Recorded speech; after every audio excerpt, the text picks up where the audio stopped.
बेरोजगार घटते नहीं, लेकिन बेरोजगारों को रोजगार देने के नाम पर मध्य प्रदेश में प्रोफेशनल एग्जामिनेशन बोर्ड ही करोड़पति हो गया। इतना पैसा बेरोजगारों से एग्जाम फीस के नाम पर कमाया कि फिक्स डिपॉजिट सैकड़ों करोड़ रुपए का कर डाला। बस बेरोजगार ही फीस भरकर रोजगार का इंतजार करते रहे।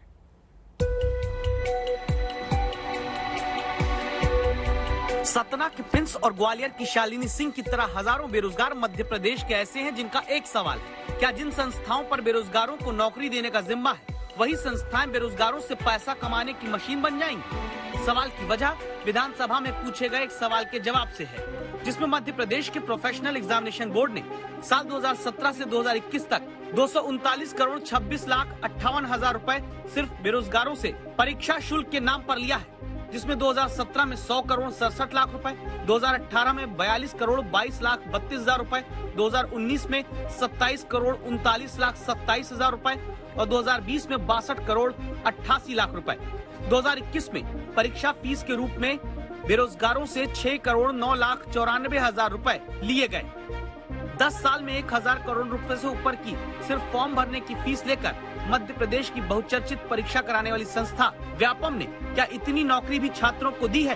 दी होती तो सतना के प्रिंस अपने किसान पिता से पिछले 5 साल से सिर्फ पैसा मांगकर फॉर्म न भर रहे होते। एएसआई की तैयारी करता हूं और इस प्रकार से मेरे घर में मेरे 2 छोटे भाई बहन हैं, वो भी इसी की तैयारी करते थे। ठीक है, तो समथिंग इन पूरे 4 एग्जामों को मिला के मेरा खर्चा करीब 3 से 3.5 हजार रुपए आया है। 4 साल से तो वैकेंसी नहीं थी और वैकेंसी आई भी तो एक जल्द अभी 2 हमने वैकेंसी भरी थी, मतलब 2 फॉर्म भी भरे थे, उसमें भी हमारा काफी पैसा लगे। एक फॉर्म के 700 रुपए लगे थे, मतलब 1400 रुपए तो 2 ही के लग गए और वो 4 भरे थे वो अलग। एक एग्जाम देने में तैयारी का खर्चा, तैयारी करने के लिए घर से दूर बड़े शहर में रहकर किराया देने का खर्चा, एग्जाम देने के लिए आने जाने का खर्चा और उस पर बड़ी महंगी परीक्षा फीस। क्या बेरोजगारों के लिए फीस तब माफ नहीं करनी चाहिए जबकि मध्य प्रदेश की सबसे बड़ी परीक्षा का बोर्ड 10 साल में 1000 करोड़ रुपए नौकरी देने के इम्तिहान की फीस के नाम पर ले चुका है, जबकि उसका खर्च सिर्फ 502 करोड़ रुपए हुआ। बाकी इस बोर्ड ने बेरोजगारों से पैसे लेकर 5 बैंक में 404 करोड़ रुपए की एफडी करा दी। मध्य प्रदेश के निवासियों कम से कम ये कर सकते हैं, आप जिन मामा जिनको कहते हैं मेरे भांजे भांजियों को, आप शुल्क माफ कर दीजिए, पीएससी की शुल्क माफ कर दीजिए, व्यापक शुल्क माफ कर, कोई बड़ी बात नहीं है। बेरोजगारों से सरकारी कमाई का सच कांग्रेस विधायक जीतू पटवारी के सवाल से सामने आया। इसीलिए कांग्रेस का सवाल है कि बेरोजगार युवाओं से फीस ही क्यों ली जाती है? 1000 करोड़ से ज्यादा कमाया मेरी सरकार ने। 435 करोड़ रुपए की तो सरकार में एफडीआं रखी हुई है, 20 करोड़ रुपया साल का उसका ब्याज आता है, पर बेरोजगार से फीस वसूलना है।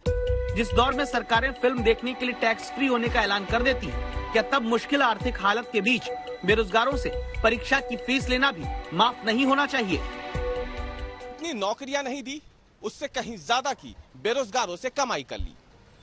यह हकीकत है प्रोफेशनल एग्जामिनेशन बोर्ड की। इसी का पुराना नाम व्यापम हुआ करता था। विभाग ने विधानसभा में पूछे गए एक सवाल के जवाब में इसकी जानकारी दी है कि 5 सालों में करोड़ों रुपए की आमदनी इस विभाग को सिर्फ परीक्षा शुल्क से ही हो गई। अब विडंबना देखिए, इस विभाग का गठन यूं तो हुआ था बड़े पैमाने पर भर्ती परीक्षाओं को आयोजित करने के लिए, लेकिन बेरोजगारों से परीक्षा शुल्क लेकर विभाग आमदनी में तो काफी आगे निकल गया, लेकिन बेरोजगारों को रोजगार देने में फिलहाल काफी पीछे भी रह गया। कैमरामैन इरशाद खान के साथ रवीश पाल सिंह, भोपाल, आज तक।